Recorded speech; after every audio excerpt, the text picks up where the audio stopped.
Women's 2 cup ಹೊಡ್ಬಿಟ್ರು, ನೀವು ಬಾಯಿಗೆ lollipop ಇಟ್ಕೊಂಡು ಅನ್ಕೊಳ್ಳಿ.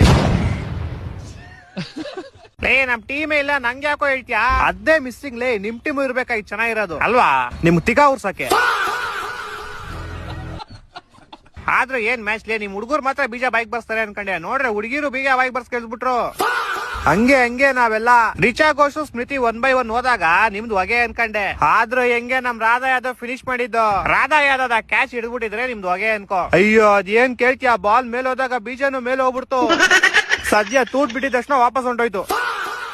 ಆಮೇಲೆ ಹೆಂಗೆ ಕೊಟ್ಟಿದ್ದು 4 by 4 ನಾಲ್ಕು ಬಾಲ್ ಕಳ್ಕೊಂಡು ಗೆದ್ದಿದ್ ನೀವು. Radha Yadav last ball hit wicket ಆಯ್ತು, ಅದನ್ನ ಅಂಪೈರ್ ಚೆಕ್ ಮಾಡಿಲ್ಲ.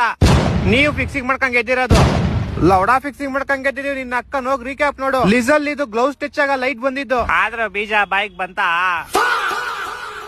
CCL ಗೆದ್ದಾಯ್ತು, WPL ಗೆದ್ದಾಯ್ತು, ಇನ್ 2026 IPL ಗೆದ್ಬಿಟ್ಟು ನಿಮ್ ಬಾಯಿಗೆ ಲಾಲಿಪಾಪ್ ಇಟ್ಬಿಟ್ಟು ಅನ್ಸ್ಬಿಡೋದೆ. ನೋಡನ್ ತಾ ಶಿಷ್ಯ, ಇನ್ನು ಬೇಜಾನ್ ಟೈಮ್ ಐತೆ. ನೋಡ್ತಾ ಇರ್ರಿ, ನಾವ್ ಗೆದ್ಕೊಂಡ್ ಹೋಯ್ತಾ ಇರ್ತೀರಿ, ಬಾಯ್ ಬಿಡ್ಕೊಂಡ್ ನೋಡ್ತಾ ಇರ್ರಿ ಅಷ್ಟೇ.